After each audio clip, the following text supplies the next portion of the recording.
It was mid-September 2017. I was 33 years old at the time and going through one of those phases where everything felt like it was stuck. I'd quit my job in Minneapolis a few months earlier after things fell apart with my boss, and I hadn't found anything steady since. I was bouncing between small freelance gigs, none of which gave me enough of a reason to stay locked in the city. The only good thing going on was that I finally had time to get out and do something I'd always wanted, go on a long solo camping trip. Nothing fancy, just me, a tent, some basic supplies, and a few days of silence away from everything. I decided to head north, away from the noise, into the Superior National Forest. I'd only been up there once, years ago, on a short hike with some friends. This time, I wanted something more remote. I found a small lake on a topographic map, Lake Harlan, which didn't show up on Google Maps unless you zoomed in real close. There weren't any marked campgrounds around it, and the nearest ranger station was over 15 miles away. It sounded perfect. I packed carefully. A 4-person tent, even though I was going solo just for comfort. A good sleeping bag, one of those inflatable sleeping pads, a water filter, a hatchet, a solid survival knife, a pot for boiling water, dehydrated meals, energy bars, bear spray, and a small solar charger for my phone. Not that I expected to have signal out there. I brought a lighter, waterproof matches, and a small fire starter just in case. I even threw in a paperback novel and a small notebook I rarely wrote in. I left early on a Wednesday morning. The drive was long and uneventful, and I spent most of it sipping gas station coffee and watching the trees get taller and thicker the farther north I went. By late afternoon, I reached the trailhead I'd picked out. It wasn't an official parking area, just a small dirt pull-off along a logging road. I locked up the car, made sure everything was strapped down in my pack, and started walking. The hike was about 6 miles through mostly flat terrain. The forest there was deep and quiet, with towering pines and thick underbrush. I had to step over fallen logs and push through brush at times, but I kept a steady pace. I saw a few animal tracks along the way. Deer, some kind of canine, but nothing I hadn't seen before. The further I went, the more alone I felt. Not in a bad way, just aware of the quiet. It was the kind of silence that pressed on your ears a bit, like the woods were holding their breath. I reached the lake just before sunset. It was smaller than I'd expected, but beautiful. The water was still and glassy, reflecting the trees perfectly. There was a small clearing on the north side, about 30 feet from the shore, just big enough for my tent, and a fire ring made of rocks someone else must have built years ago. I could tell no one had used it in a long time. The moss had crept halfway up the stones, and the ground was covered in dry needles. I set up the tent, boiled some water, and ate one of the freeze-dried meals while the sun dipped below the trees. The first night was peaceful. I laid in the tent with the fly half open so I could see the stars. It was colder than I expected, but I had enough layers. I fell asleep listening to the wind moving through the tops of the trees and the occasional plop of a fish jumping in the lake. The second day passed in that kind of quiet haze you only get in the woods. I explored around the lake, found a little stream feeding into it from the south, and filtered water there. I collected dry wood, sharpened the edge of my knife, and spent some time sitting by the fire pit, just thinking. I even scribbled in the notebook for a bit, mostly boring stuff, like how the firewood was damp or how still the lake looked. Around late afternoon, I noticed something a little strange, but I didn't think too much of it. Across the lake, on the far shore, I thought I saw some movement. Not a person, just something large, maybe a deer, maybe a bear. I only caught a glimpse through the trees. Whatever it was, it didn't reappear. That night, things started to feel different. Not dangerous, just off. I had a harder time falling asleep. There were more sounds, sticks snapping, rustling in the underbrush near the tent. I told myself it was raccoons or squirrels.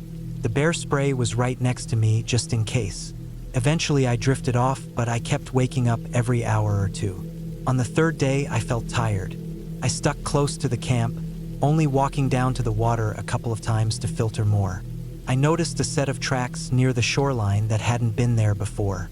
Bigger than deer. The shape wasn't right either. I crouched to look closer. They looked like boot prints. Heavy ones, maybe from someone wearing hiking boots, but older and sunken into the moss as if they'd been there longer than a day. I looked around the shoreline but didn't see anyone. I felt a flicker of unease. Not fear exactly, just that sense that you're not as alone as you thought. That night was worse. Around 1 a.m, I woke up to the sound of something moving near the tent. Not a small animal, something heavier. The kind of sound made when someone shifts their weight slowly on dry pine needles. I stayed completely still. The fire had burned out, and the moonlight was too weak to see anything clearly through the mesh. I listened, heart racing, for a long time. Then silence. Not the normal kind, but that heavy, waiting kind again. After what felt like an hour, I fell asleep again, but it was restless and shallow. In the morning, I stepped outside and checked the area. I didn't see any footprints around the tent, but the firewood I'd stacked neatly the evening before had been disturbed. Some pieces were knocked over, one tossed a few feet from the pile. I tried to tell myself an animal had done it, maybe looking for bugs or something. But in my gut, I didn't believe that. I debated leaving that day, packing up and hiking back out. But I told myself I'd stay 4 nights, and I didn't want to back down over some noises. I convinced myself it was nerves, the isolation getting to me, so I stayed. That 4th evening, I decided to keep the fire going late, just for the light. I sat close to it for hours, tossing in small branches and trying not to let my imagination run wild. Around midnight, I heard it again, something moving in the trees. This time it was clearer, more deliberate. I held my breath. The sound stopped, then started again, closer. Not charging, not running, just slow, careful steps. Then silence. I didn't sleep that night. I sat up in the tent with the bear spray in one hand and my knife in the other, ears straining in the darkness. Nothing else happened, but the quiet didn't feel natural anymore. It felt watched, like something out there was waiting for me to sleep again. The first light, I packed everything as fast as I could. I didn't eat. I didn't even filter more water. I just stuffed the gear into my pack, stomped out the last of the fire, and started hiking back toward the car. The trail felt different. The trees seemed to lean closer, the underbrush thicker. I moved fast but tried not to make too much noise. About 2 miles in, I stopped for a minute to adjust my pack. That's when I noticed it. A piece of tree bark near the base of a pine had been stripped off, fresh, with a vertical scrape down the middle, like someone had dragged a blade across it. I looked around and saw another tree about 15 feet away with the same kind of scrape. I didn't wait. I started walking faster, almost jogging at times. Every now and then, I thought I heard something behind me. Twigs snapping, branches moving. I didn't look back. I didn't want to know. It took me less than 2 hours to reach the car. When I finally saw it through the trees, I broke into a full sprint. The car was untouched. I jumped in, locked the doors, started it, and drove for miles before I pulled over to breathe. I never saw anyone. I never saw anything. But I know I wasn't alone out there. Something or someone had been watching, maybe even following me. I'll never know who or what it was. A hunter gone too deep into the woods? Someone living off the grid who didn't want company? Or something worse, someone who liked watching people come out there alone, vulnerable, unaware. I haven't been camping since. I still go on hikes, short ones, in familiar places, but I won't sleep in the woods anymore. Not alone. Not where help is hours away. Whatever peace I was looking for out there, it was buried under something darker. Something quiet and patient that waits in places we think are empty. And I won't go looking for it again.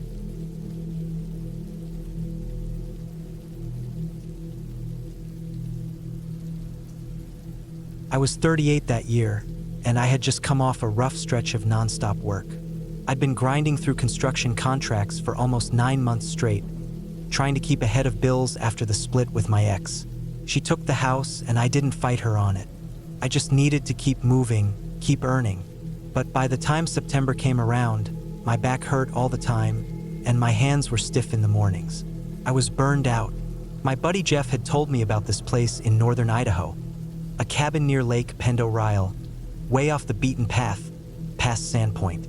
He'd stayed there a couple of years earlier, said it was peaceful, dead quiet, surrounded by nothing but trees. That's exactly what I needed. No people, No phones, no traffic, just trees, water, and time to sit still for once. The place was old, owned by some guy named Arnold who lived out in Washington and rented it for dirt cheap as long as you didn't mind a little dust and the occasional squirrel getting into the attic. I didn't. I packed up my gear, loaded some canned food, a couple coolers with sandwich meat and water, and headed out. I didn't even tell anyone exactly where I was going, just that I was taking a break for a couple weeks. The drive from Spokane took about 3.5 hours. The roads got thinner the farther north I went, and by the time I turned off onto the narrow dirt path Arnold had marked in the instructions, I was already out of cell service. The air smelled like pine and wet dirt. I followed the road slowly, avoiding potholes and thick roots that had pushed up through the packed earth. It felt like I was going nowhere for the longest time, just endless forest and the crunch of gravel under the tires. Eventually, I reached the clearing. The cabin sat in a small patch of grass, surrounded by tall pines and birch trees, their leaves already starting to turn yellow. It wasn't big, just a single-story structure with a wide porch out front and a tin chimney poking out the top. The place looked like it hadn't been touched in a while, which was fine by me. I didn't need fancy, just quiet. I parked a few feet away, grabbed my bag, and walked up the creaking porch steps. The key was under a rusted coffee can, just like Arnold had said. Inside, the place smelled musty, but not bad. Just that old wood smell you get from places that sit empty too long.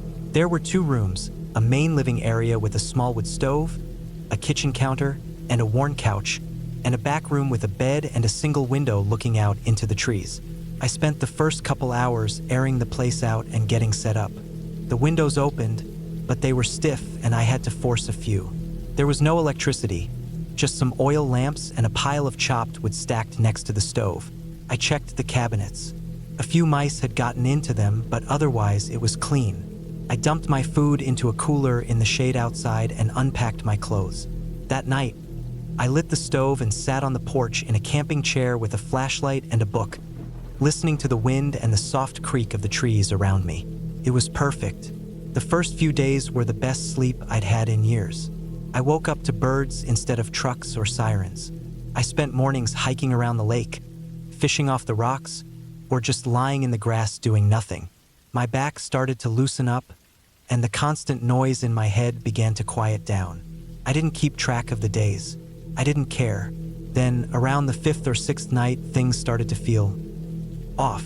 I remember waking up suddenly just after midnight. The room was dark except for the soft red glow from the stove in the other room. I didn't know why I woke up at first. There wasn't a sound. No wind. No animals. Just dead silence. That kind of silence you don't get in the city. I lay still, breathing slow, trying to figure out what had disturbed me. It wasn't a nightmare. I hadn't been dreaming. It was like my body knew something I didn't. I got up, grabbed the flashlight, and walked out into the main room. The fire had burned down low.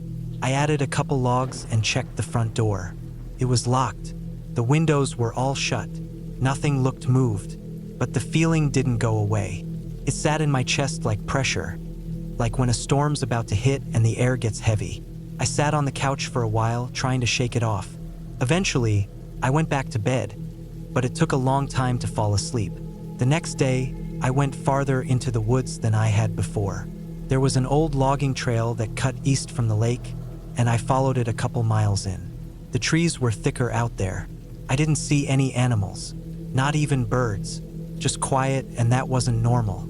At one point, I stopped to tie my boot, and I could swear I heard something snap, like a branch underfoot, maybe 30 or 40 feet into the trees. I stood still, listening, but nothing followed. I chalked it up to nerves and kept walking. When I got back to the cabin late that afternoon, I noticed something odd. The door was unlocked. I knew I had locked it. I always double-checked, especially out here. Nothing was missing inside, but one of the oil lamps was on the floor. Not broken, just lying there sideways. I didn't remember leaving it like that. Again, I tried to tell myself I had made a mistake. Maybe I was tired or distracted. But that old feeling came back, that pressure, that quiet, like the trees were holding their breath. I started sleeping with the hatchet next to the bed after that, just in case. I told myself it was probably just an animal. Maybe a raccoon had figured out the door latch, though that didn't make much sense. I even set up a small string tied to the door handle with a spoon on it, so if anything opened it, I'd hear it fall. 2 nights later, I woke up to the sound of the spoon hitting the floor. I froze. My eyes were wide open before I even knew I was awake. There was no wind, no storm, just the soft clatter of the metal spoon on wood. Then nothing. I didn't move right away. I just lay there, heart pounding so hard I could feel it in my arms. After maybe 30 seconds, I sat up and grabbed the flashlight. I clicked it on and opened the bedroom door slowly. The main room was empty. The door was cracked open about 3 inches. The spoon lay on the floor right where I had expected, but nothing else was touched. The lamp still sat on the table. The fire had burned low again. I stepped outside into the cold, aiming the flashlight into the trees. Nothing, just endless black trunks and darkness. I turned in a slow circle, listening, but all I heard was my own breathing. I shut the door, locked it again, and pushed the couch in front of it. I didn't sleep at all that night. In the morning, I checked for tracks. The dirt outside the porch was packed hard, but I thought I saw something near the edge of the trees. It wasn't clear, just a soft indent like a boot print, but it didn't have enough detail to be sure. I told myself it could have been mine from before, but I wasn't convinced. I didn't go hiking that day. I spent it sitting on the porch, watching the tree line. The following night, it happened again. This time, I didn't hear the spoon fall. I just woke up, same as before, feeling that weight in the air. I walked out, and the door was open again, wider this time, maybe 6 inches. The couch had been nudged slightly, not pushed aside, but moved, just enough to let the door open a crack. The fire had been out for hours. I took the flashlight and stepped outside barefoot, staying on the porch. I didn't go more than 2 steps. I scanned the trees. I was shaking. Every sound felt louder, sharper. I was breathing too fast. Then I saw something, movement, about 20 feet out. Not an animal, not a bear or deer, person. They were standing between 2 trees, barely visible, but there, not moving. No flashlight, no gear, just a dark outline standing still, watching me. I didn't speak. I just backed into the cabin, slammed the door, and locked it. I pushed the couch back in place and dragged the table over too. I didn't sleep. I sat with the hatchet in my lap until the sun came up. As soon as it was light, I packed everything. I shoved my gear into the bag, left the food, didn't care. I didn't even check the back room. I just got out. The drive back felt like a dream. Every bump in the road made me jump. I didn't stop until I hit Sandpoint. I sat in a gas station parking lot for half an hour, just breathing. Then I got coffee and drove the rest of the way back to Spokane. When I got home, I locked every window, every door, and didn't sleep for 2 days. I don't know who it was. I'll never know. And that's the worst part. They didn't steal anything. They didn't try to talk or break in loudly. They just stood there, came into the cabin when I was asleep, watched, listened, maybe more. I told myself I'd report it, but what could I say? I didn't have a name, no photo, no evidence, just a feeling, a sound, a door slowly opening, a shadow in the trees. I never went back. I never will, and I always lock every door now, twice.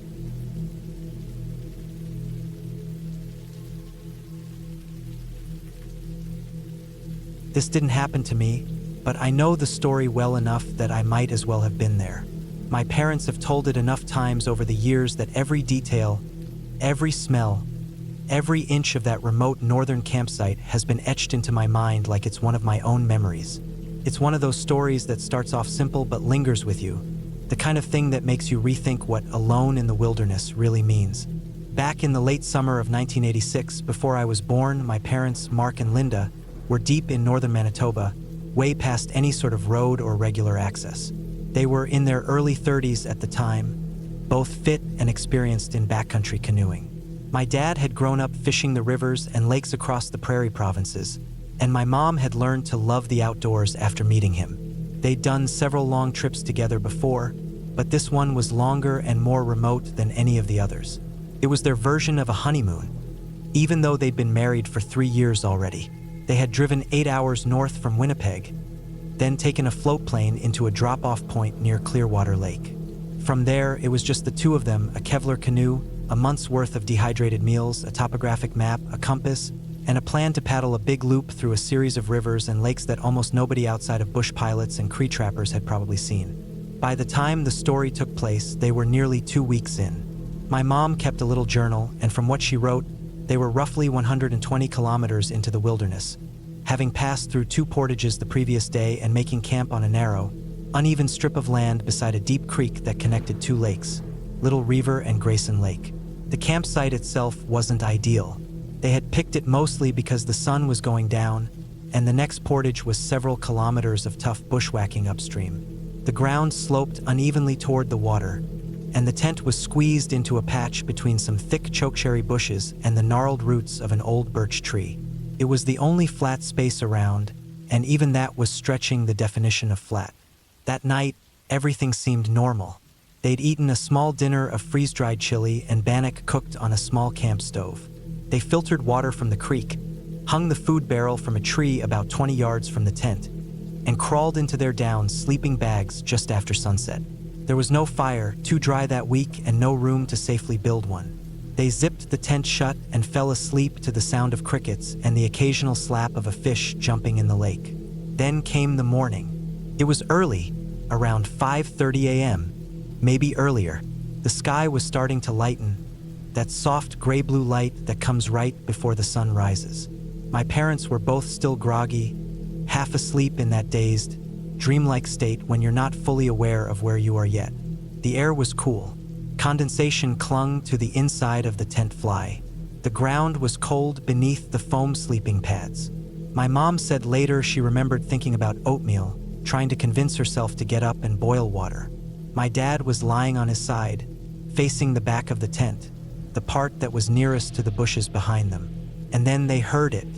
First, it was just a rustling, not loud, just the soft shift of leaves brushing together, like a squirrel or bird. But then it kept going. Heavy movement, slow and deliberate, the kind of sound that doesn't belong to a squirrel or even a raccoon. The bushes shook, more than they should have, and the noise got closer until it was right behind the tent. My dad sat up, still wrapped in his sleeping bag. The sound was maybe 2 feet from his head now, just beyond the thin nylon wall. My mom was still lying down, facing the other way. Neither of them said anything. They were still trying to understand what was going on. The noise had gone from curious to downright alarming. Then, without warning, the back half of the tent collapsed. 1 second, my dad was upright, trying to blink himself awake. The next, he was flat on his back, buried under canvas, poles, and the full weight of something heavy pressing down from outside. The whole rear corner of the tent had caved in with a loud, snapping crumple. The support pole on that side had cracked in half. At first, my dad thought a tree branch had fallen. Maybe the old birch had shed a limb. But the weight wasn't sharp or sudden. It didn't crush, just pressed. Firm and oddly warm. He could feel it through the fabric. His mind hadn't caught up yet, and then suddenly it lifted. Just like that, the pressure was gone. The side of the tent flopped back up, sagging from the broken pole but no longer smothering him. They scrambled out. Zippers jerked open. My mom pulled her coat on half inside out.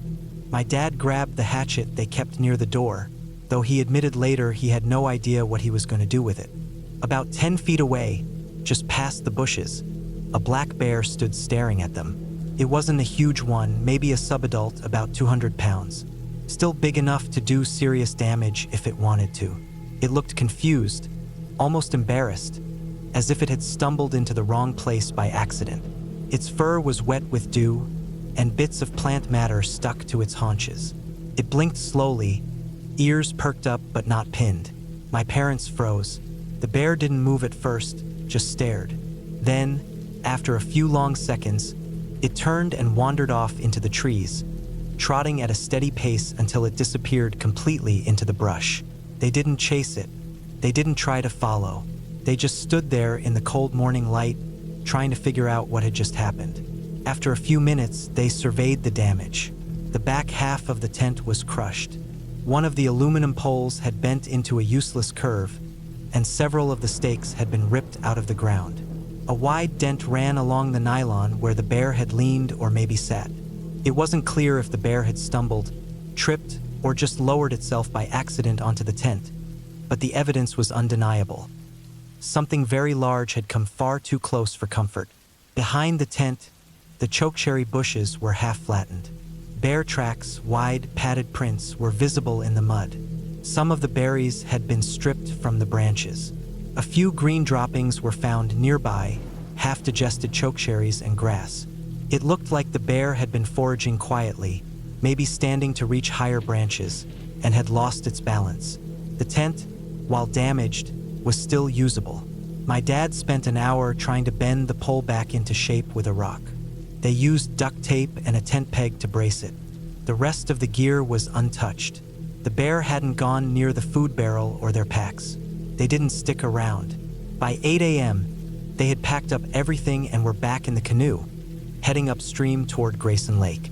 They paddled for several hours, more alert than ever, hearts still pounding from the morning's adrenaline. Every branch snap from the forest made them jump. They didn't stop to eat until they'd put at least 5 kilometers between themselves and that site. That night, they camped on a rocky bluff beside the water, far from any bushes or overhanging trees. The tent was anchored to the stone with weighted bags and wrapped tight. They didn't sleep much. The woods were alive with sounds, most of them harmless, but every one of them suspicious after what had happened. The rest of the trip went smoothly. No more wildlife encounters, no more collapsed tents. They completed their loop 3 weeks later and radioed the float plane for pickup at a prearranged rendezvous point. By the time they flew back to the launch station and drove south toward home, the story had already become something they couldn't wait to tell. To this day, my dad can truthfully say he's been sat on by a bear. It didn't maul him, didn't swipe or bite or charge. It just sort of sat, probably by mistake. But that's the kind of thing you don't forget. It's a reminder of just how close the wild really is when you leave the road behind. You think you're prepared, that you're the one out there observing nature. But sometimes nature turns around and stares back. Even now, they still go on trips. Less remote ones, maybe, and with better tents. My dad always double-checks where they pitch, and he never sets up too close to a berry bush again. The story gets a laugh at family dinners. People always think he's joking when he says he woke up to a bear sitting on him. But he's not. He can point to the scar on the tent. Still has it stored in the basement. A big dent in the fabric, stitched and patched, but never fully smoothed out. A quiet reminder that sometimes, in the early hours of a cold northern morning, a bear might just decide your tent looks like a good place to lean. And if you're lucky, that's all it does.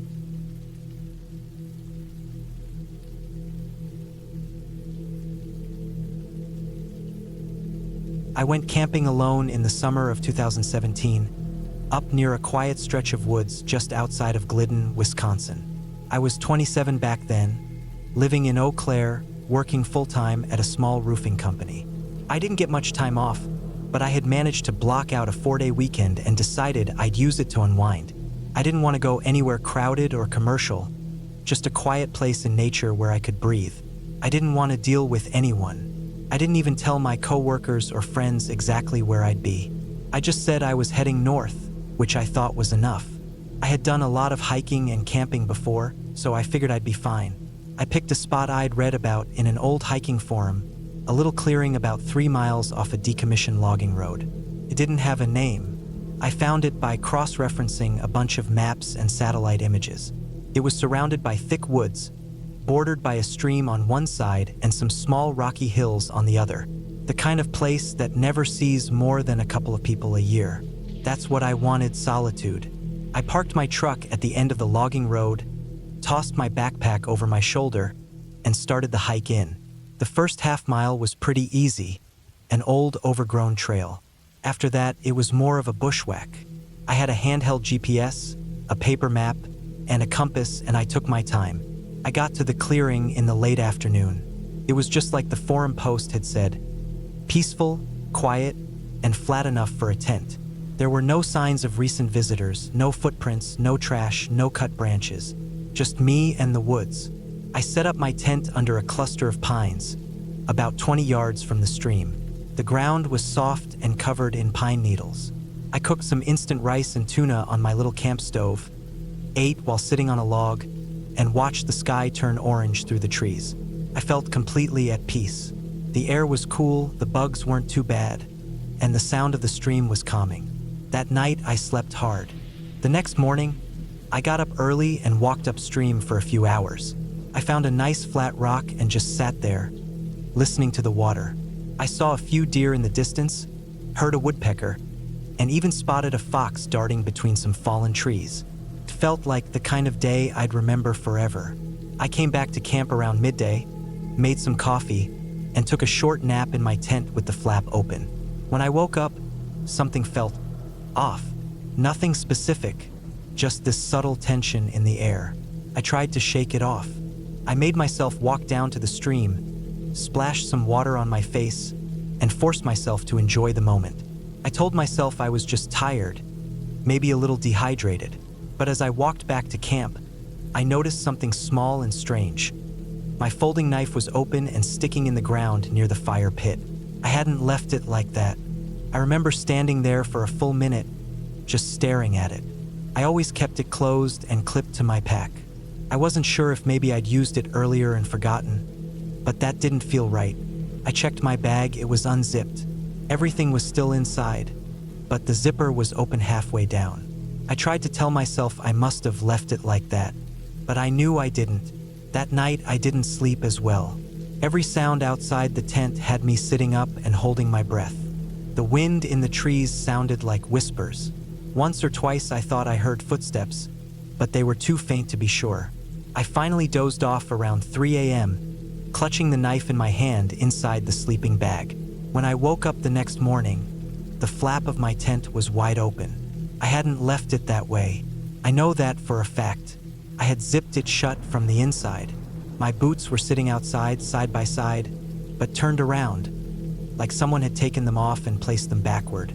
That did not happen by accident. I packed up fast. I didn't cook breakfast. I stuffed everything into my pack, grabbed my water bottle, and took off down the same path I came in on. My heart was racing. Every crack of a branch or rustle of leaves had me spinning around. I kept thinking I'd see someone following me, but I never did. I got back to my truck by early afternoon. The gravel near the wheels was disturbed more than I remembered. A few pine needles had been caught under the windshield wipers.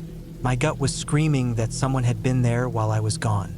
I started the engine, locked the doors, and drove out of there without stopping once. I should have gone home, but I didn't. I drove into Glidden and booked a cheap room at a rundown roadside motel. I needed to be around people. I took the longest shower I've ever taken and sat on the bed for hours, just trying to sort through everything. I didn't feel right, not sick exactly, just off, like I'd been watched for days. That night, I kept the lights on and barely slept. Around 2 a.m., I thought I heard a soft knock on the door, just once. I froze. I didn't move, didn't breathe. I waited for it to happen again. Didn't.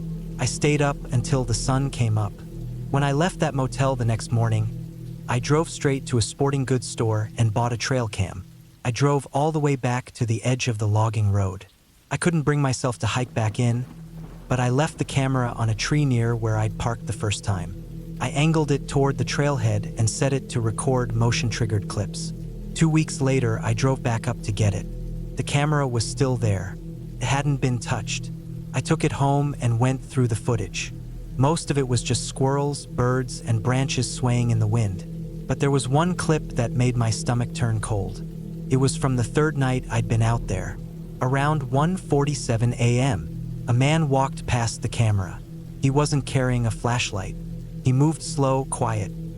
He wore dark clothes, baggy enough to hide his shape, and a hood pulled over his head. He walked with a limp. He never looked at the camera, just walked across the frame, then vanished into the woods. It was only a few seconds, but it felt like an hour. I called the county sheriff's office.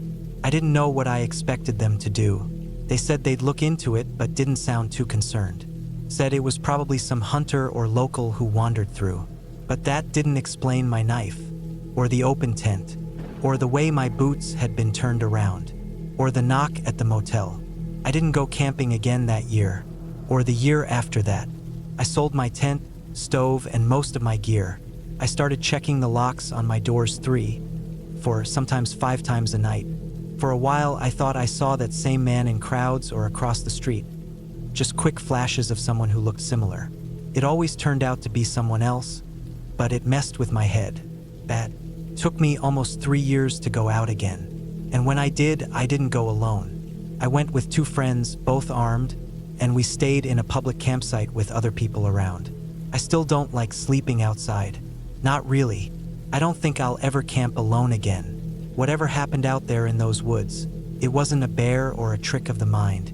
It was someone who had been watching me, someone who waited until I fell asleep, someone who got close enough to unzip my tent and stand over me. And the scariest part is that they didn't take anything. They didn't hurt me.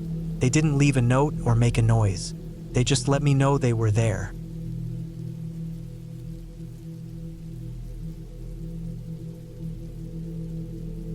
I was 33 when I decided to take a break from everything. It was late September 2017, and things were starting to weigh me down in ways I hadn't really admitted to anyone. I worked long hours in a warehouse on the south side of Des Moines, and the night shifts had worn me thin. I wasn't sleeping well. I was getting these headaches that started around my temples and wouldn't let up until I was half blind from the pain. I wasn't seeing anyone.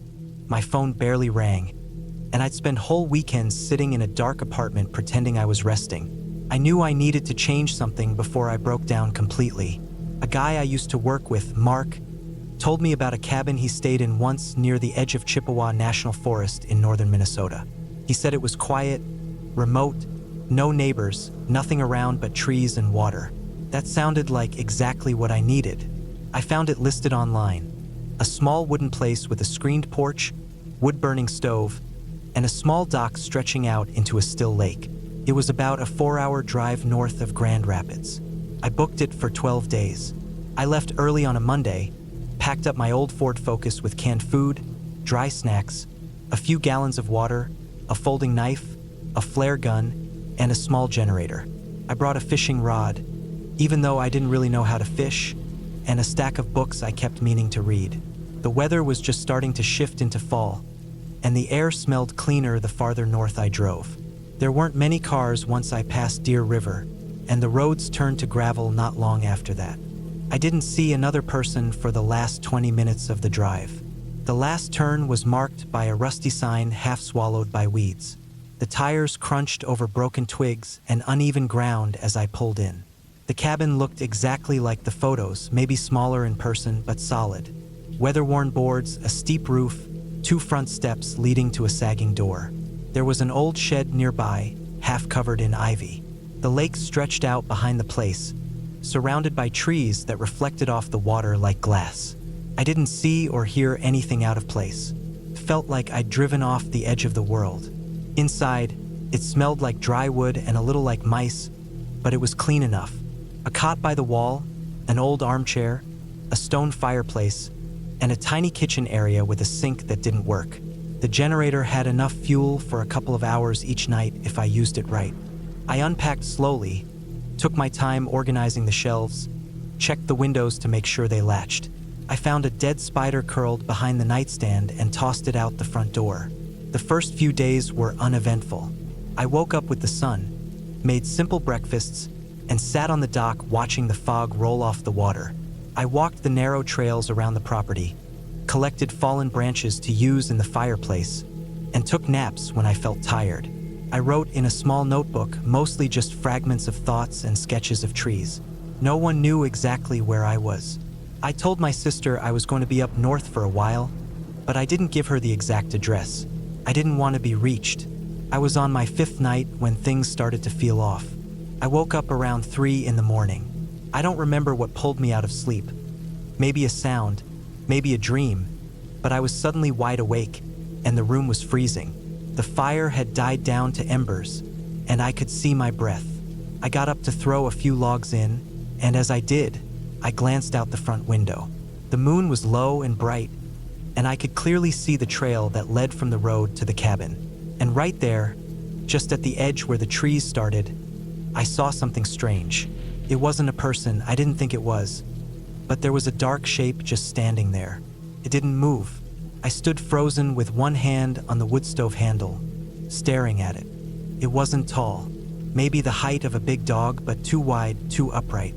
I waited, thinking maybe it was a stump or a trick of the light. I stood there for over a minute, and then I blinked, and it was gone.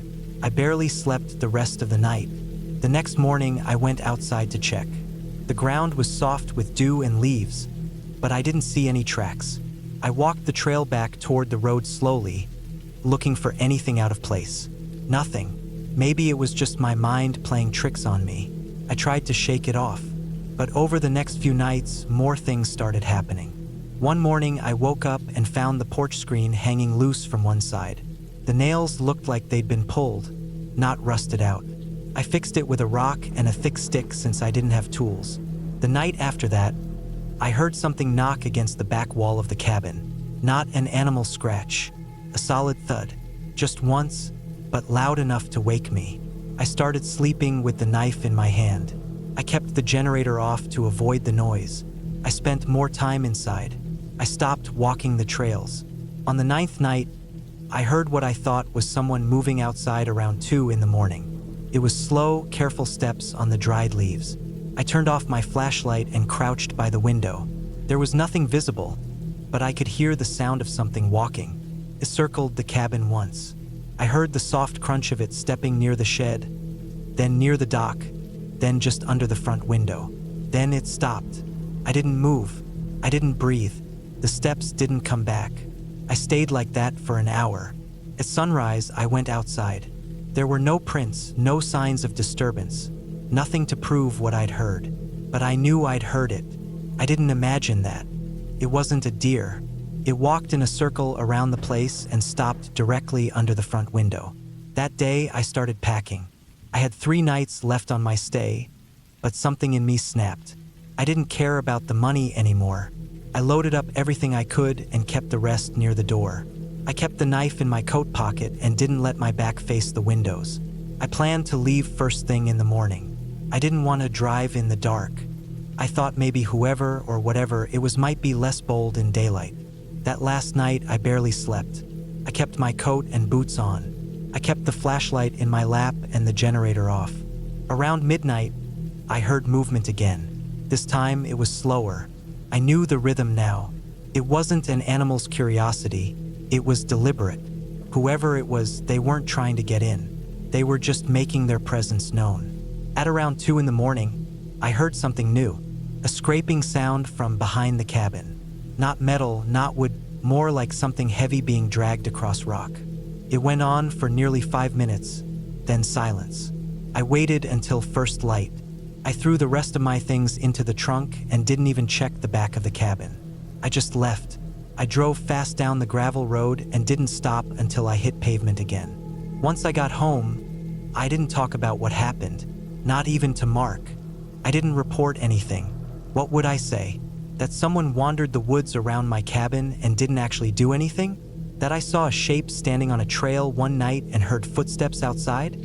Took a long time to feel comfortable sleeping again. I moved apartments. I got a dog. I didn't take another solo trip after that.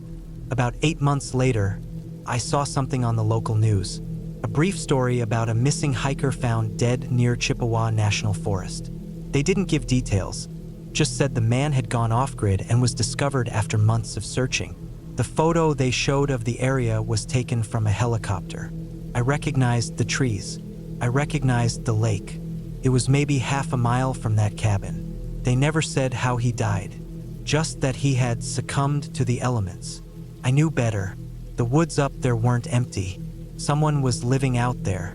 Someone who didn't want to be found, and who didn't want anyone else there either. I never went back. I've never even driven north since, and I'm glad I left when I did. I don't know what would have happened if I'd stayed just one more night.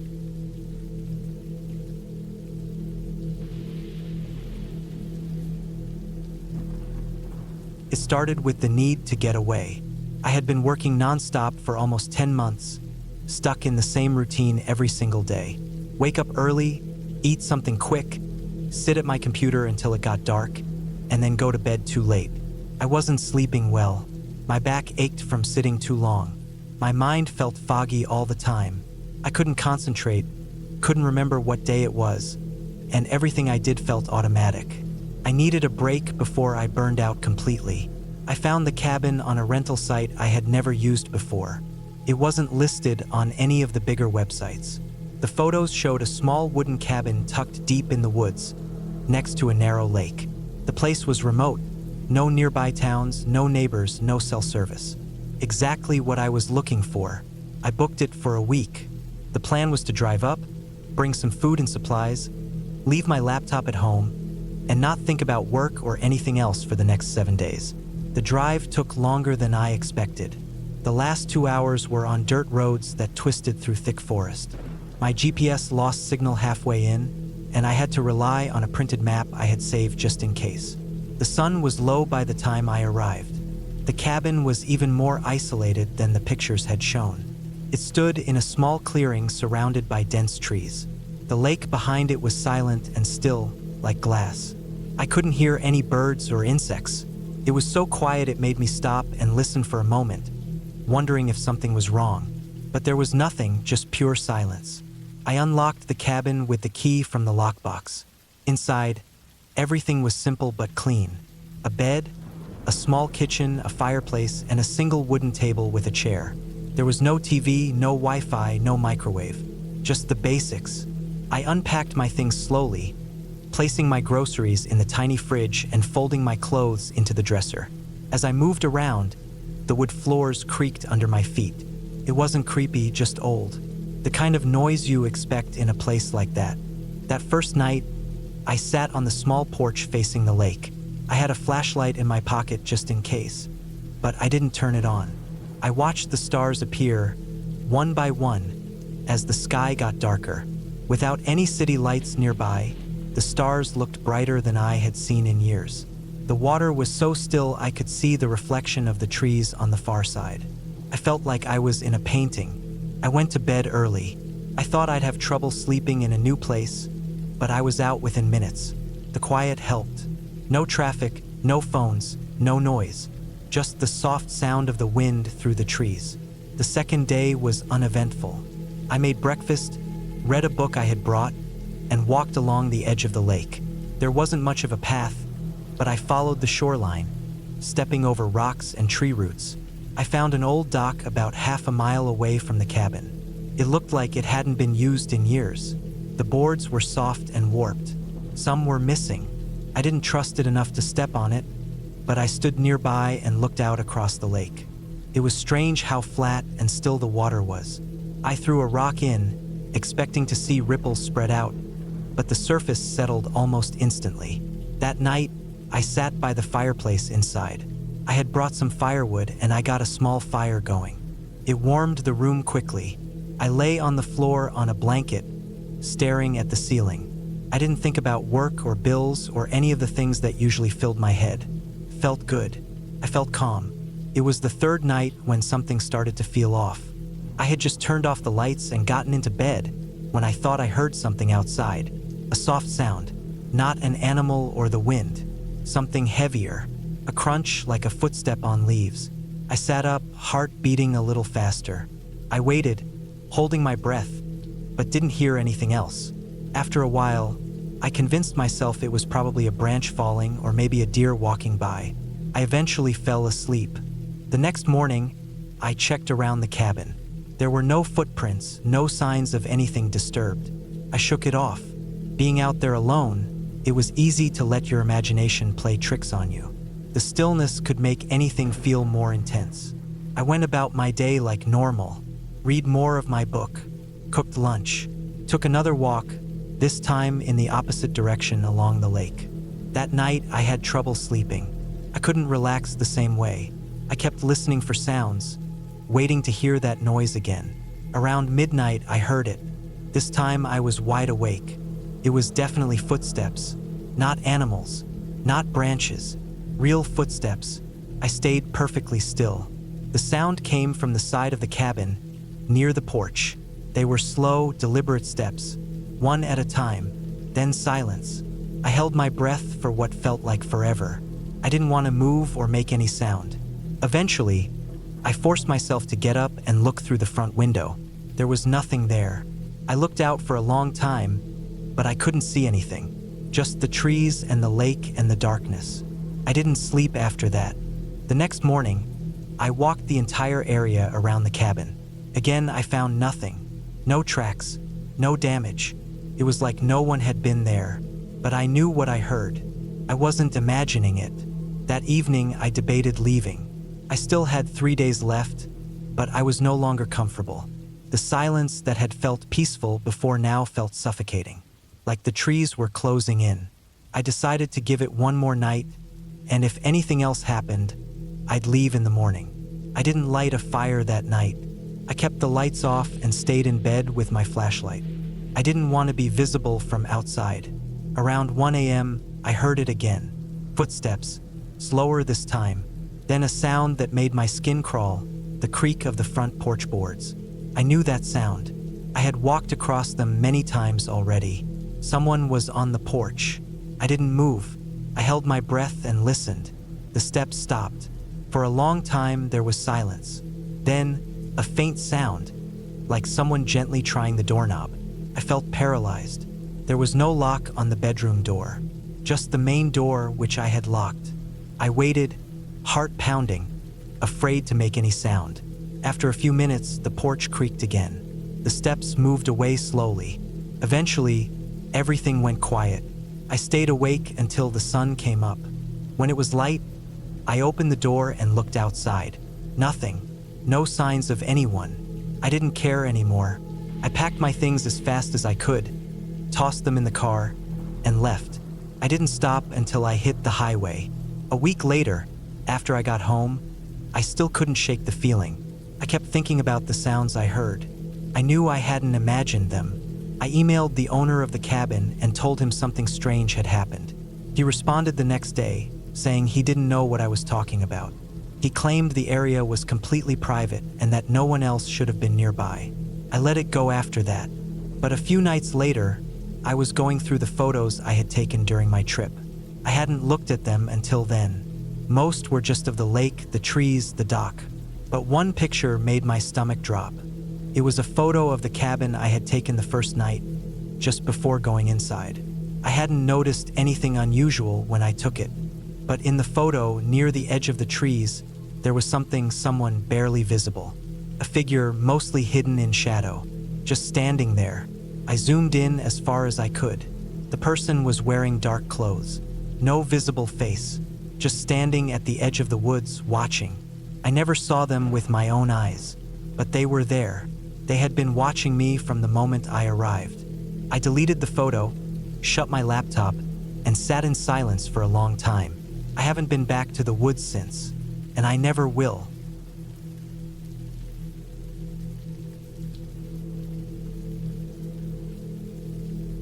I didn't plan the trip for anything special. I just needed a break.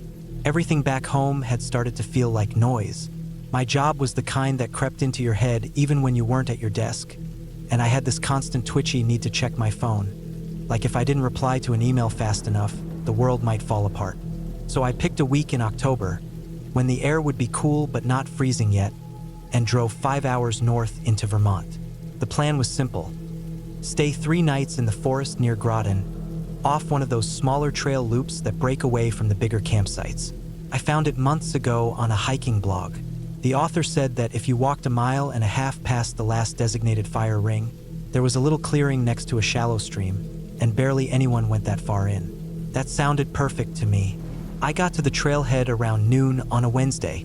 The lot was empty except for a white Subaru with a dusty back windshield. I took my pack from the trunk, locked my car, and started walking. It had rained earlier in the week, so the path was damp but not muddy. The leaves were turning all kinds of red and orange, and every now and then, one would flutter down in front of me like it wanted me to notice how pretty it was before it hit the dirt. I passed 2 fire rings along the trail, but kept going until the path started to narrow and the trees grew tighter around me. A fallen log marked the side trail I was looking for, just like the blog said. I turned off and followed a faint footpath down toward the stream. There was no one around, no tire tracks, no voices in the distance, just the sounds of water running somewhere ahead and the crunch of leaves under my boots. The clearing was still there. It had a dip in the middle where the ground was packed down, like others had set up tents before. I dropped my pack and stood still for a while. The air smelled like pine and wet bark. A squirrel ran across a low branch to my right, and birds hopped between trees. It was peaceful in that way you can only get when you're far enough from other people that the air itself feels different. I spent the rest of the afternoon setting up camp. My tent went in the dip in the clearing, and I gathered a circle of stones for a small fire pit. I'd brought enough water to last the 3 days, but I still walked down to the stream just to look at it. It was about 2 feet wide and shallow enough that I could see the smooth pebbles on the bottom. The water ran clear, and the bank on the other side was thick with undergrowth and ferns. That night, I lit a small fire and ate one of those vacuum-packed pasta meals I heated over the flame. The stars came out one by one, and I watched them for a long time. I could still hear the stream trickling below, and every now and then, a rustle from the trees when something small moved in the underbrush. Nothing unusual, just the normal sounds of the woods. I didn't fall asleep right away.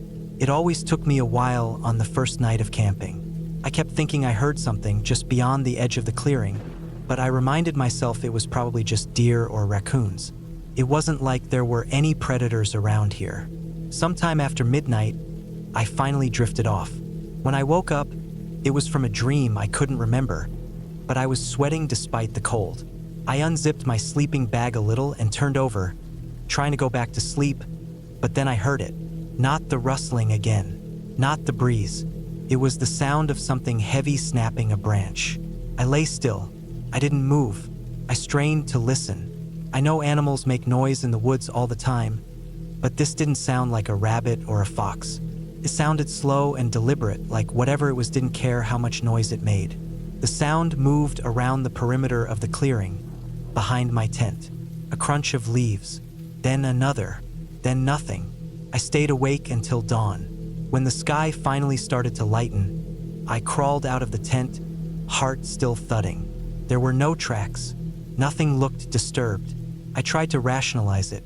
Maybe it was a bear, or maybe I dreamed the whole thing. I shook it off and went about my morning. I made coffee on my camp stove and sat by the stream. But the quiet didn't feel peaceful anymore. It felt tense, like the woods were holding their breath. That day, I hiked a loop trail about 3 miles long that circled the ridge near the clearing. I brought a day pack with snacks and a map, and I kept to the trail. It helped to walk. I didn't feel as nervous when I was moving. The forest was empty the whole way. I didn't see another person. No signs of anyone else. When I got back to camp, I checked everything. My tent was untouched. My food bag, which I'd tied up in a tree, was still there. But I kept noticing little things. A rock near my fire pit looked moved. My folding chair had shifted a bit, like maybe it had been knocked or brushed past. They were small details, and I told myself they didn't mean anything. That night, I skipped the fire. I ate inside the tent, trying not to make noise. I kept my flashlight close and didn't unzip the flap. The forest outside felt alive in a different way now. Every creak or crack made me jump. Then, sometime after midnight again, I heard it. A sound like breathing. It wasn't loud. It was faint, almost like wind moving through a tunnel. But it was rhythmic. Inhale, pause, exhale.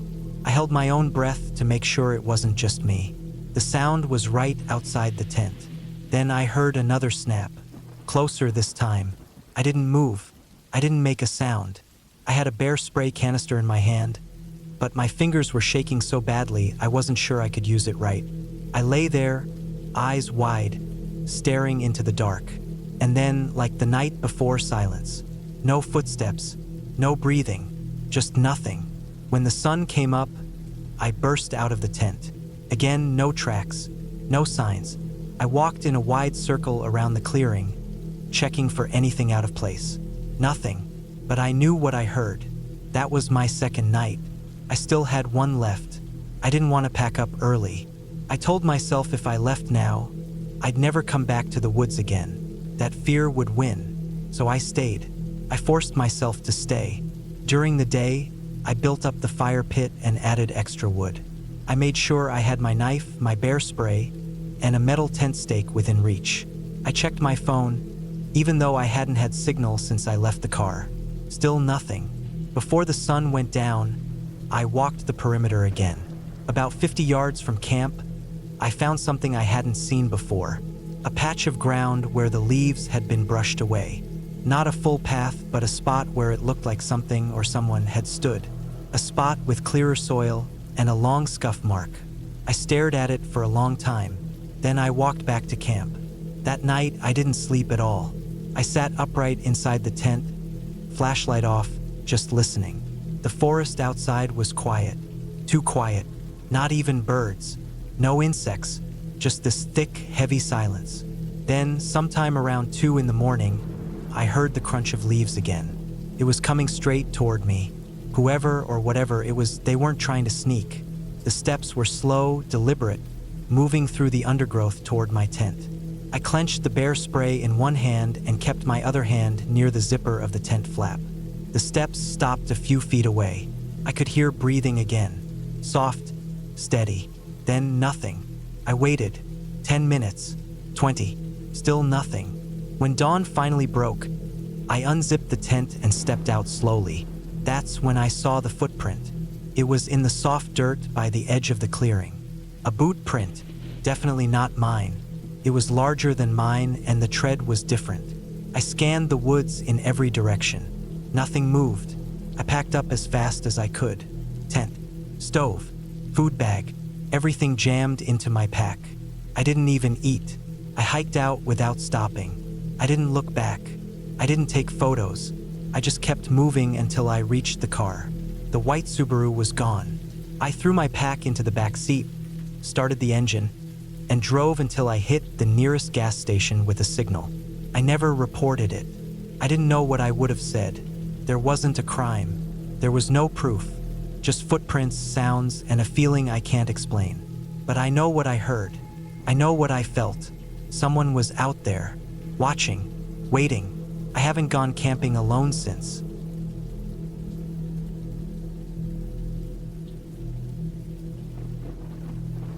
I've been camping solo for years. It started when I was about 22, right after I left my job at a car dealership back home in Michigan. I'd grown sick of customer complaints, fake smiles, and the way the air always smelled like burnt coffee and rubber in that place. One night, I just packed my hiking gear, threw my tent and some canned food into the back of my car, and drove west. I never really stopped doing that. By the time I turned 34, I'd been to dozens of national parks and forests. I always liked going where most people didn't. I didn't need Wi-Fi, cell reception, or company. What I wanted was trees, sky, dirt, and silence. This trip was supposed to be just like the others. Peaceful, quiet, no drama. I'd picked the Idaho Panhandle National Forests this time. I'd been there twice before, but not deep into the more isolated northern stretch past Bonner's Ferry. That was unfamiliar ground. I'd found an old trail on a blog by some backpacker from 2015. He said it was barely used, maybe 12 miles long, with an old Forest Service road you could reach with a 4WD. No recent info on it. That was part of the appeal. I left early on a Thursday morning in mid-September, hoping to avoid hunters. It had just started getting chilly at night, but not freezing yet. Perfect camping weather. I parked my truck in a gravel pull-off off the old Forest Road 287, about 2 hours off the main highway. There wasn't a single other vehicle in sight. I locked up, threw my pack on, and started hiking. The trail was barely visible. It looked more like animal paths had crisscrossed it than anything people made. I had my Garmin GPS and a laminated map I'd printed out. I also carried a SIG P365 pistol on my right hip, more for animals than anything else. I wasn't paranoid, just cautious. By mid-afternoon, I was deep in the woods. Tall pines surrounded me, and the forest floor was soft with years of dead needles. There was a thick quietness. No planes overhead, no wind, just birds now and then. I set up camp on a flat area near a ridge that dropped down into a gully. I found a nice flat patch for my tent and cooked some beef stew from a can on my small stove. That night, I sat against a log, sipping coffee from my thermos, staring at the stars. I remember thinking how lucky I was to be away from everything. No noise, no emails, no people. I went to bed around 10, but I didn't sleep well. It wasn't anything loud that woke me. It was this odd, rhythmic crunching noise. Not close, maybe 50 or 60 feet out. I figured it was a deer, maybe an elk. I wasn't worried. I kept my pistol within reach and tried to drift off again. It happened again about an hour later. Same kind of noise, leaves, pine needles, steady steps, but never close enough for me to see anything. The next morning, I found nothing near the camp. No tracks, no broken branches, nothing that told me anything had been around. I shrugged it off. It's easy to get paranoid out there alone. Your ears play tricks on you. I hiked another 5 miles that day, deeper into the woods. The trail faded even more. I had to stop often and realign with my GPS.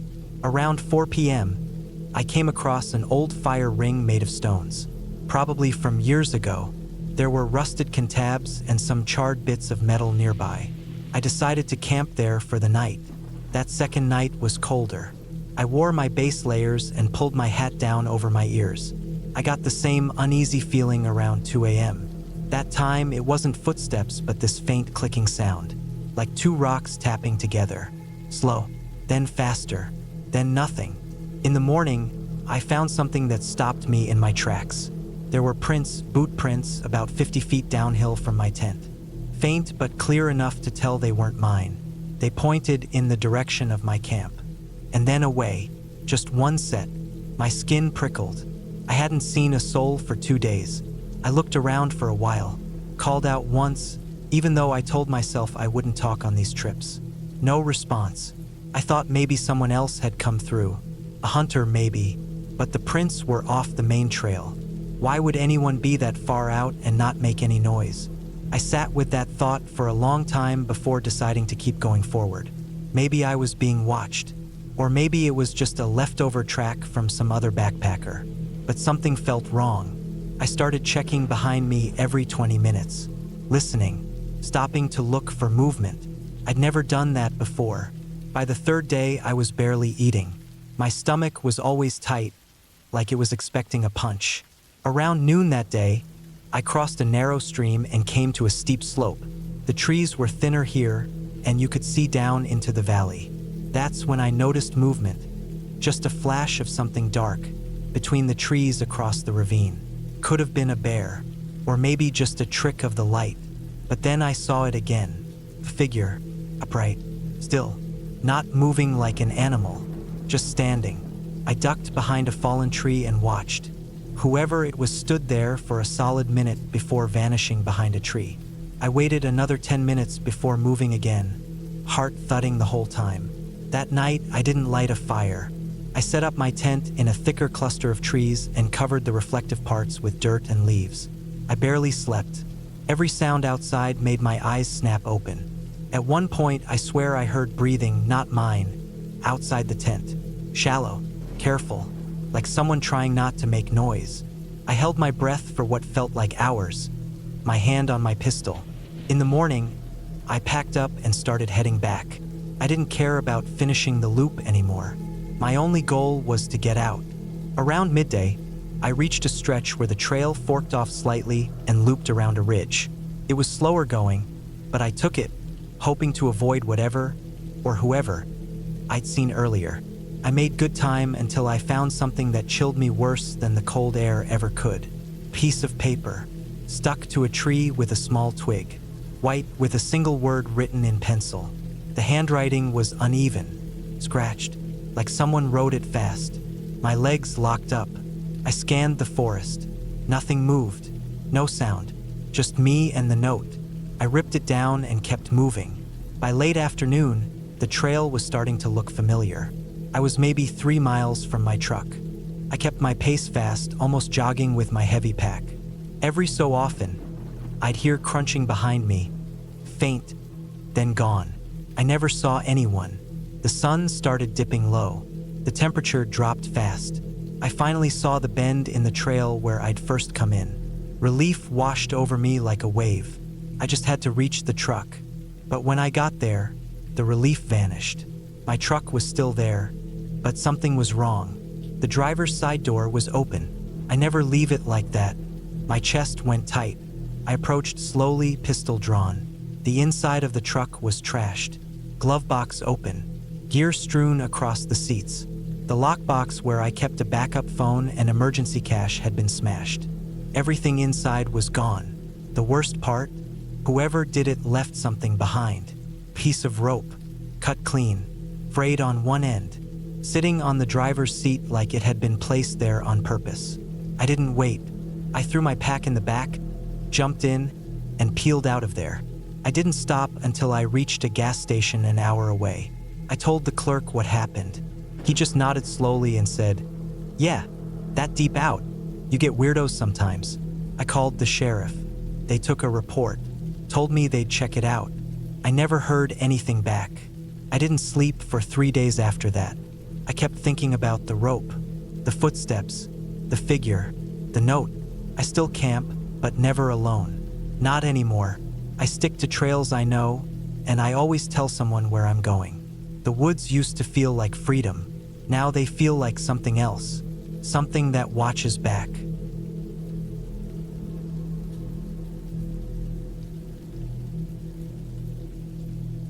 I never thought I'd find myself alone in a remote cabin in the middle of nowhere, but that's exactly where I ended up. It was meant to be a quiet retreat, a break from the hustle of city life, a chance to unwind. I'd been under a lot of stress lately, work piling up, personal stuff weighing me down, and I needed a way to disconnect. I figured a cabin out in the woods would be perfect. No distractions, just peace and quiet. At least that's what I thought when I first looked at the pictures online. The cabin was located deep in the forest of the Adirondacks, far enough from the nearest town that it seemed like the perfect place to be off the grid. The owner, a man named Paul, had given me the keys with a brief rundown of the place. He seemed nice enough, but there was something a little off about the whole situation. The cabin didn't look like the kind of place you'd expect to see in a tourist brochure. It was old, the kind of place that had been around for decades and probably hadn't seen many updates in the last 20 years. The photos didn't show the dark corners or the worn wooden floors, but I didn't mind. I thought it would add to the charm. I arrived late in the afternoon, the sun already dipping low behind the tree line. The road leading up to the cabin was a dirt track, barely wide enough for my car. The trees on either side seemed to press in, their twisted branches creating a canopy overhead. The forest here was dense, the kind of place where the shadows felt deeper than they should, even in the daylight. As I parked in front of the cabin, I noticed how quiet everything was. No wind rustling through the trees, no birds calling out. It was an eerie silence, the kind you don't notice until you do. I grabbed my bag and walked up to the front door. The wood was weathered and cracked, but it still had a certain rustic charm. I slipped the key into the lock, the metal scraping against the frame, and stepped inside. The cabin smelled like old wood and something faintly musty, like it hadn't been aired out in a while. A small living room greeted me, furnished with mismatched chairs, a worn-out couch, and a fireplace that looked like it hadn't been used in years. The place wasn't filthy, but it was clear no one had really taken care of it. The kitchen was off to the right, with a small wooden table and a stove that looked like it might fall apart if you leaned on it too hard. I set my things down and took a moment to just absorb the space. It felt different than I expected. There was an odd sense of isolation here that I hadn't anticipated. It wasn't just that the cabin was far from civilization. It was as if the woods themselves were closing in around me, like the trees were watching. I shook off the feeling, telling myself it was just my imagination, and started unpacking. I'd come here to relax, not to get spooked by the setting. The first night was uneventful. I made myself a simple meal, sat by the fire for a while, and then went to bed. The bed was old, too, the frame creaking under me as I lay down, but it was comfortable enough. I fell asleep easily, the silence of the forest outside lulling me into a deep rest. But that was when things started to feel off. The first time I woke up in the night, I thought it was just a bad dream. My room was cold, the air thick with stillness. I could hear the sound of the wind rustling outside, but there was something else too. A soft thud, like something hitting the cabin's walls. I told myself it was just a tree branch, the kind that might fall when the wind picked up. But then the noise came again. Thud, thud. I lay still, my eyes wide open, staring into the darkness of the room. My heart started to beat faster. I had always been the kind of person who could rationalize things, who could explain away every little noise. But this was different. I told myself it was nothing. It had to be nothing. But then it came again. Thud, thud. I didn't get up to check. I don't know why. Maybe I was too scared, or maybe I was too tired to move. Instead, I just pulled the covers tighter around me and closed my eyes, trying to block out the sound. Eventually, I fell back to sleep, but the noise kept echoing in my mind, even in my dreams. The next morning, I went outside to get some fresh air, hoping the daylight would chase away the unease that had crept in. The sun was shining, the air crisp and cool. It was a perfect day for a hike, so I decided to take a walk through the woods. The trail started just behind the cabin, winding through the trees. It wasn't a marked trail, just something that looked like it had been used by people who knew the area. I walked for hours, trying to clear my head, but the unease stayed with me. There was something about the forest here that felt wrong. It wasn't the beauty of the place. It was the way the trees seemed to close in around me, the way the silence felt like it was pressing down on my chest. I tried to push the feeling aside, reminding myself that I was being irrational, but it was hard to shake.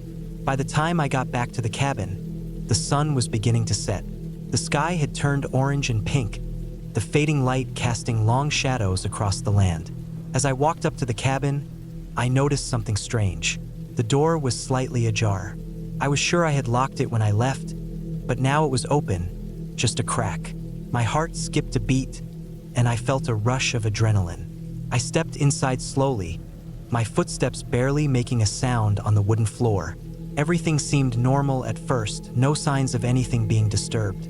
But then I noticed something on the table in the kitchen. A small, crumpled piece of paper. I didn't remember seeing it there before. I picked it up and unfolded it, my hands trembling. The note was simple, written in blocky, uneven handwriting. Asterisk, leave now or it will be worse. Asterisk. I froze. My breath caught in my throat, my mind racing. I had no idea what this meant. Who had left the note? Had someone been inside the cabin while I was gone? I looked around the room again, but there was no sign of anyone. No footprints in the dust, no broken windows. Nothing that suggested anyone had entered. But that note, it felt wrong, like a warning, and suddenly I wasn't sure I wanted to stay here any longer. But the thing was, I wasn't about to just leave. I wasn't going to let fear control me. I'd come here to get away, and I wasn't going to let some strange note make me run. Instead, I locked the door and spent the evening trying to convince myself that it was just a prank, a random act by someone who thought it would be funny to mess with me. That night, I locked every window and every door, double-checking to make sure everything was secure. I didn't hear any strange noises, but I couldn't shake the feeling that something was off. I stayed up late, watching the fire crackle in the hearth, trying to ignore the gnawing sense of dread creeping up on me. It wasn't until the middle of the night that I heard it again. The noise. Thud, thud, thud. I jumped out of bed, my heart hammering in my chest. The sound was coming from outside the cabin, just on the other side of the wall. I crept over to the window, pulling the curtain aside just enough to peer out. But there was nothing. No movement, no shadow. Just the dark, empty forest. The thuds continued, growing louder, more insistent. I couldn't take it anymore. I grabbed my flashlight and rushed outside, desperate to find the source of the noise. The air was cold, the ground damp beneath my boots.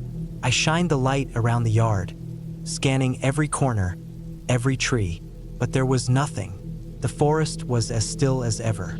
I walked around the cabin, checking the perimeter. That's when I saw it. Near the back of the cabin, where the woods got even denser, there was something strange on the ground. It looked like footprints, Large, heavy prints, as if someone had been walking around the cabin, leaving marks in the soft earth. I followed the prints as they led deeper into the woods. My breath quickened as I moved further from the cabin, the darkness swallowing me whole. The noise had stopped, but I still felt like I wasn't alone. Every rustling leaf, every crack of a twig made my heart race. Eventually, the footprints led me to a clearing, and in the center of it, there was something that made my stomach drop. A pile of logs, stacked neatly, almost like a cairn. But it wasn't just logs. It looked like something had been placed there, something unsettling. I couldn't bring myself to get too close, but I could see enough to know it wasn't just debris from the woods. There was something off about it. And then I heard it again. Thud, thud. The noise was so close now, it was as if it was coming from right behind me.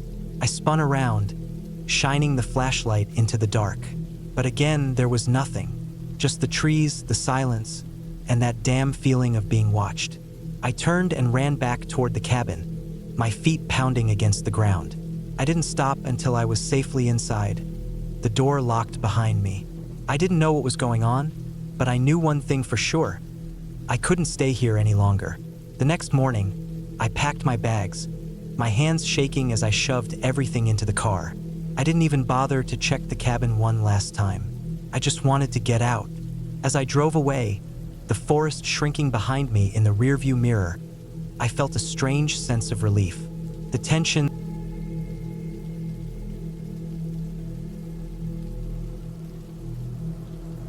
I was 32 when I rented that cabin. It was early November 2019. I had just quit my job at a roofing company in Allentown, Pennsylvania, after a stupid argument with the supervisor. He blamed me for damage on a site I wasn't even on. I'd been dealing with that kind of crap for years, and that day something inside just gave out. I tossed my hard hat on the truck seat, clocked out, and never went back. I didn't really have a plan. I had maybe $5,000 saved up, no wife or kids to worry about. My brother tried to talk me into staying with him and his girlfriend in Lancaster for a while, but I didn't want to be a burden or sit on a couch feeling useless. I needed to get out, be alone, clear my head, so I searched online for cabins for rent. Not resorts or anything fancy, just a plain, private place out in the sticks. I ended up finding a listing on some forum. It wasn't even a proper website. This guy named Ron posted that he had an old hunting cabin near Clinton County, about 20 miles outside of a town called Renovo, and he was willing to rent it out for cheap during the off-season. It was rough, no running water, no electricity, just a generator and a propane heater. No cell service either, but I liked the idea of being cut off from everything. I messaged him, wired half the money up front, and got directions to the place. He mailed me an old-fashioned paper map with a hand-drawn route marked in red. That should have been the first red flag. The drive up was beautiful. 2-lane roads winding through hills and dead forests. Leaves were mostly off the trees, and everything had that quiet, gray tone. The kind of silence that feels heavier than sound. Took me almost 4 hours from Allentown. I followed Ron's map exactly, and I found the dirt path he marked after a long stretch past a gas station that looked closed for the season. The dirt road was narrow and full of potholes. My old Ford Ranger shook like hell going up. After about 15 minutes of crawling through the woods, I saw it, the cabin. It was set in a small clearing, surrounded on all sides by thick forest. No signs of other people, no tire tracks except mine. The roof sagged in the middle. The siding was dark wood, cracked in places, and there was a small chimney poking out of one side. A rusted metal shed sat about 30 feet to the right. There was no lock on the cabin door, just a wooden bar you could slide into place from the inside. I stepped in and looked around. There was one room, a cot, a small table with 2 folding chairs, a wood stove in the corner, and some old shelves stacked with canned food and matches. A 5-gallon water jug sat by the wall. Everything smelled like dust and mildew. I unpacked my stuff, just some clothes, a few tools, a bunch of bottled water, and a cooler with food, and set up the cot. There was a little solar lantern on the table, and the generator sat outside behind the shed. I didn't turn it on. I didn't need power just yet. I lit a couple candles, opened a can of beans, and ate straight from the tin. That first night was quiet. The wind rattled the windows now and then, and I heard a few branches snap in the woods, but nothing that really got to me. I didn't sleep great, but I wasn't scared either. Just felt off. I figured it was the isolation. I told myself I'd feel better in the morning. The next few days were mostly the same. I chopped some firewood from a fallen tree nearby, stacked it against the side of the cabin. I spent hours walking through the woods, just trying to kill time. There were no trails, and the forest felt dense and untouched. Every now and then I'd see animal tracks or droppings, but I never spotted anything larger than a squirrel. The weirdness started around day 4. I had gone about a mile into the woods to check out a small stream I found on the second day. I liked the sound of running water. It gave the place a bit of life. But that day, the stream was gone. I swear it. The rocks were there, still wet, but no water. It was like someone turned off a faucet. I stood there for a while, staring at the empty bed, trying to figure it out. Maybe it was seasonal, I thought. Maybe it dried up sometimes. I shrugged it off and headed back to the cabin. But I couldn't find the path. I had been using broken twigs and small stacks of rocks to mark my way back, but they were gone. I retraced my steps, or tried to, but nothing looked right. Every direction looked the same, just trees and more trees. I didn't panic at first. I had a compass in my jacket. I pulled it out, turned west like I always did, and walked for about an hour. When I saw the cabin again, I almost cried. Not from fear, just relief. I didn't like how fast that turned into something deeper, something colder. That night, I didn't light any candles. I just lay there on the cot, eyes open, listening. The wind had stopped. Total silence. Not even bugs. Sometime past midnight, I heard footsteps outside. Slow ones. Not crunching leaves. More like pressing against them. Like someone trying to walk quiet. I sat up, heart pounding, grabbed the hatchet I kept near the cot. I didn't breathe. The steps circled the cabin. One loop, then nothing. I waited an hour before I moved. I pressed my face to the window but saw only black trees. No flashlight, no sounds, just trees. Next morning, I walked the entire perimeter of the cabin. No prints, no broken branches, nothing to prove anyone had been there. I tried to radio for help that day. I had a little emergency CB radio in my truck. I climbed in, tried every channel. Static. I turned on the truck and considered driving out, but I didn't. I don't know why. Maybe I didn't want to admit I was scared. Maybe I thought I was just getting in my own head. The isolation was messing with me.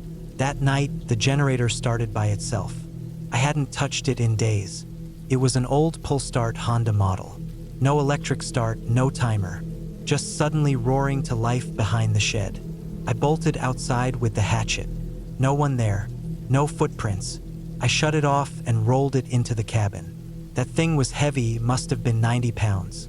I locked it inside with me. Next morning, I found all the canned food open and dumped on the floor. Not eaten, just opened and emptied. Clean slices down the side of each tin like someone used a proper opener. My opener was still on the shelf. I packed everything, tossed it all in the truck and started driving down the dirt road. About half a mile in, the path was blocked. A tree had fallen. I got out, checked it. It hadn't rotted or snapped in the wind.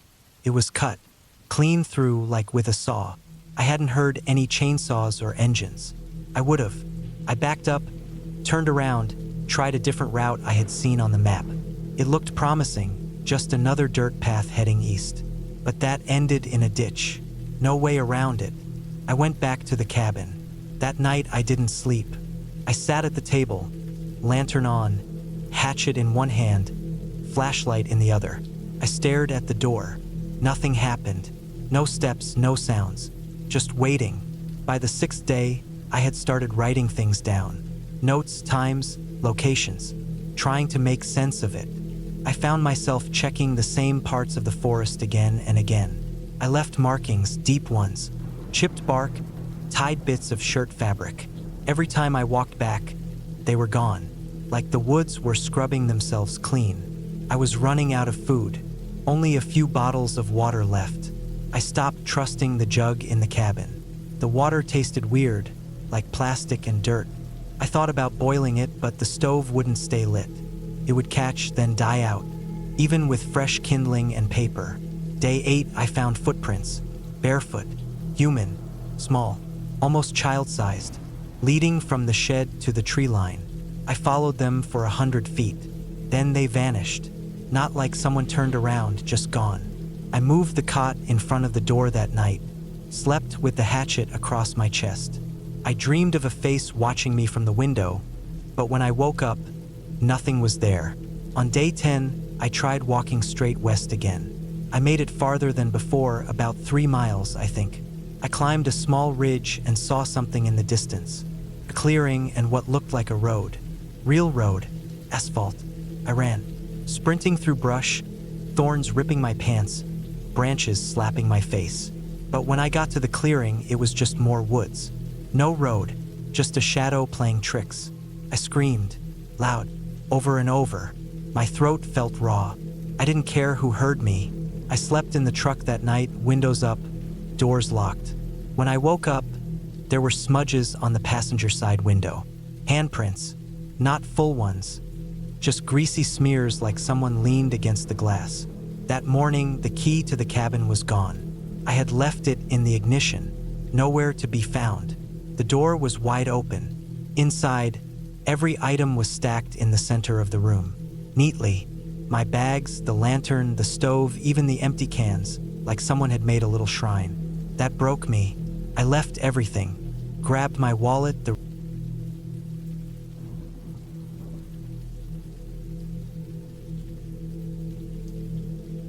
It was the middle of autumn, and I had taken a long weekend to get away from the city. Life had been chaotic. Work had been a constant grind, and my personal space felt suffocating. I decided to book a cabin in the woods, somewhere secluded. The idea was to get away from it all, disconnect, and clear my mind. The place I found was tucked deep in the woods, about 3 hours away from the nearest town. The listing promised peace and solitude, perfect for a solo retreat. I arrived late in the afternoon, the golden light of the setting sun filtering through the trees. The cabin was rustic, weathered wood with a small porch and a metal roof that looked like it had seen better days. A single dirt road led up to it, surrounded by thick woods on all sides. It was peaceful, almost too peaceful. There wasn't another house for miles. No sound except for the rustling of the wind through the trees. After settling in and unpacking, I made my way around the property. The air was crisp, cool enough to make me zip up my jacket. The ground was soft with fallen leaves, and there were no other signs of life. No animals, no people.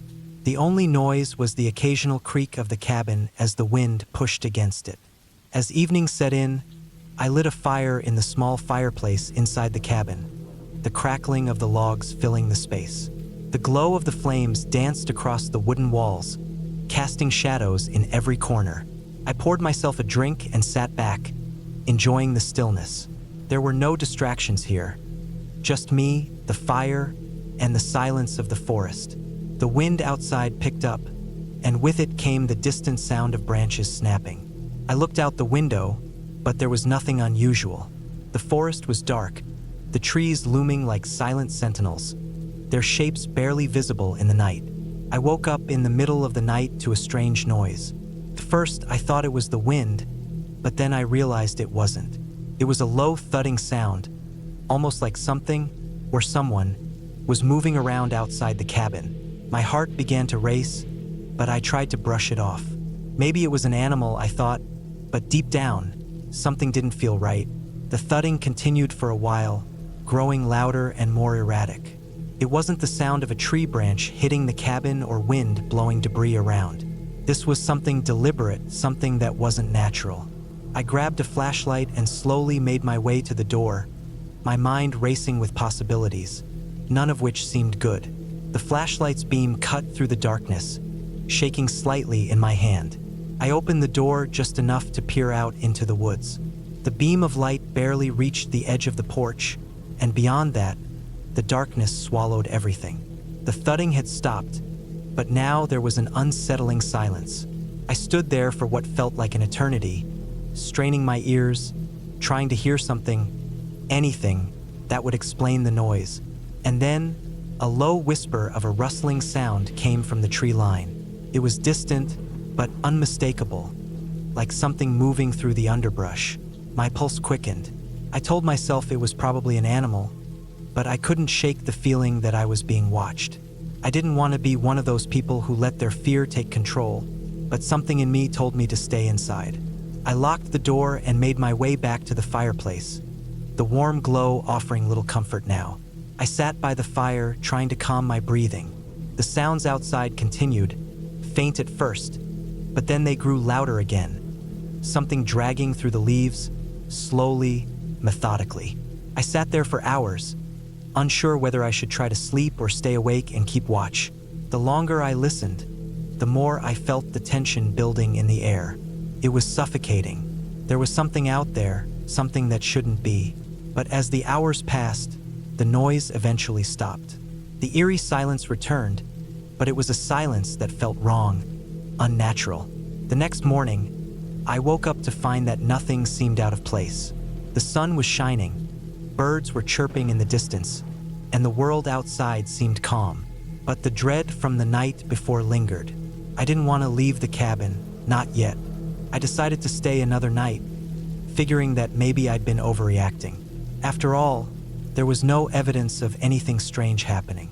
But when I went outside to take a walk, I noticed something unsettling. The dirt path leading from the cabin was disturbed. There were large footprints in the soft earth, footprints that clearly weren't from any animal I recognized.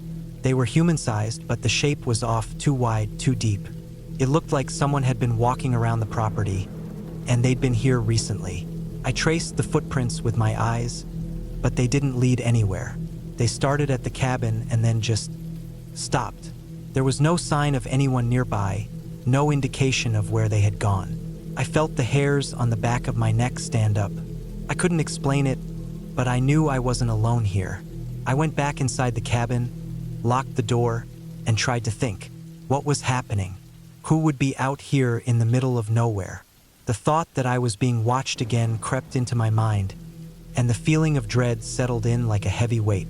The wind picked up again, howling through the trees, but now it sounded different. It wasn't just the wind. It sounded like voices, faint and distorted, carried by the gusts. I tried to ignore it, but every time I looked out the window, I thought I saw something moving in the distance, between the trees. It was too far to make out clearly, but the shadows seemed to shift unnaturally. I kept the lights low and the curtains drawn, hoping to remain unnoticed. That night, the sounds returned. The thudding, the dragging, the rustling. This time it was closer, much closer. I could hear the leaves crunching beneath something heavy, something that wasn't trying to be stealthy. I was sure that someone was out there. My heart raced as I grabbed the flashlight again. But before I could open the door, I heard something else. A soft knock, barely audible, but unmistakable, came from the side of the cabin. I froze. The knock came again, followed by a low scraping sound, like something or someone was trying to open a window. I didn't move. I didn't know what to do. My mind raced, trying to come up with an explanation, but none of them made any sense. What would anyone be doing out here in the middle of nowhere at night? I felt trapped. There was no phone signal, no one around for miles. The only thing I had was a small kitchen knife, and that did little to ease the growing panic in my chest. I stayed as quiet as I could, praying whatever was out there would leave. The knock came again, louder this time, followed by a scratching sound on the door. I nearly jumped out of my skin. It sounded like nails scraping the wood, slow and deliberate. And then, it stopped. The silence was suffocating. I sat in the dark, listening, my body rigid with fear. I waited for what felt like hours, but nothing happened. The noises had stopped, and I didn't hear anything else. It was as if the world outside had gone completely still. Finally, I couldn't take it anymore. I waited until the early hours of the morning to gather the courage to leave the cabin. I didn't care if I looked foolish. I was done. I grabbed my things, left the cabin, and walked back down the dirt road, my heart still pounding in my chest. As I reached the edge of the woods, I looked back one last time. The cabin stood in the distance, dark and silent. For a moment it looked normal, but I knew better. Whatever had happened out there, whatever had been watching me, wasn't something I could explain. I never went back to that cabin. I don't know what happened that night, but I knew one thing for sure. Some things are better left unexplained.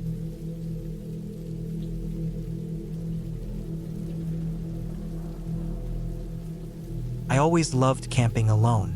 There was something about the quiet of the woods, the isolation, and the simplicity of it all that made me feel at peace. I never worried about safety too much. Sure, I brought a knife and a first aid kit, but I never thought anything serious would happen. People go camping all the time.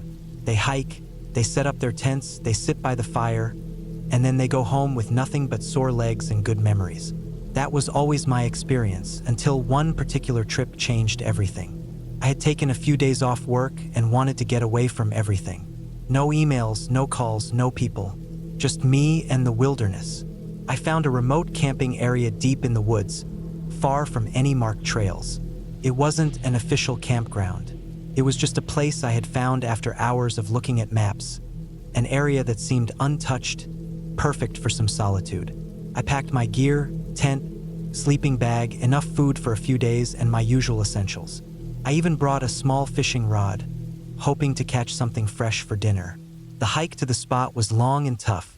The terrain was uneven, and at times I had to push through thick undergrowth. But the effort was worth it. When I finally arrived, I found a small clearing near a slow-moving river. The trees around the clearing were tall and dense, blocking most of the wind.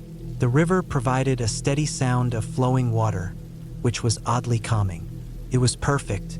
I set up my tent near the edge of the clearing, close enough to the water that I could hear it, but not so close that the ground was damp. I gathered some wood for a fire and got everything in order before the sun set. As the evening came, I lit the fire and cooked a simple meal. The air was crisp but not too cold. It was one of those nights where everything just felt right. I sat by the fire, eating and listening to the sounds of the forest. Occasionally, I would hear a branch snap in the distance or the rustling of leaves, but that was normal. Animals move around at night. Deer, raccoons, maybe even a bear. I had bear spray with me just in case, but I wasn't worried. I had camped enough times to know what to expect. After finishing my meal, I cleaned up and made sure all my food was secured away from my tent. Then, I crawled into my sleeping bag and fell asleep easily, the sounds of the river and the fire dying down lulling me into rest. I woke up sometime in the middle of the night. It was pitch black. My fire had gone out completely, and the only sound was the faint trickle of water from the river. I didn't know why I woke up, but something felt off. I lay still, listening, waiting. Then I heard it. Footsteps. Not the random noises of animals moving through the underbrush. These were slow, deliberate steps. They were close. Too close. I held my breath, straining my ears. The footsteps stopped. I could hear my own heartbeat pounding in my ears. I reached for my flashlight but hesitated. If someone was out there, I didn't want to give away my position. I stayed still, listening, hoping that I was imagining it.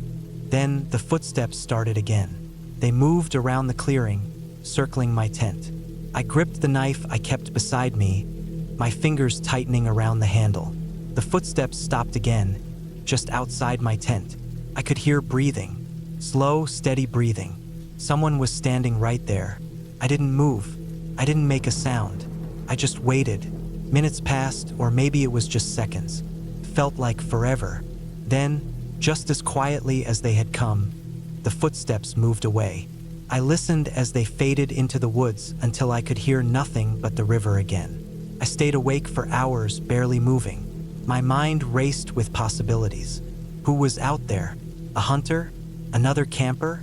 But why would they come so close to my tent in the middle of the night without saying anything? When the first light of dawn broke through the trees, I unzipped my tent slowly and stepped outside. My fire pit was undisturbed. My gear was untouched. But when I looked around the clearing, I saw them, footprints in the dirt.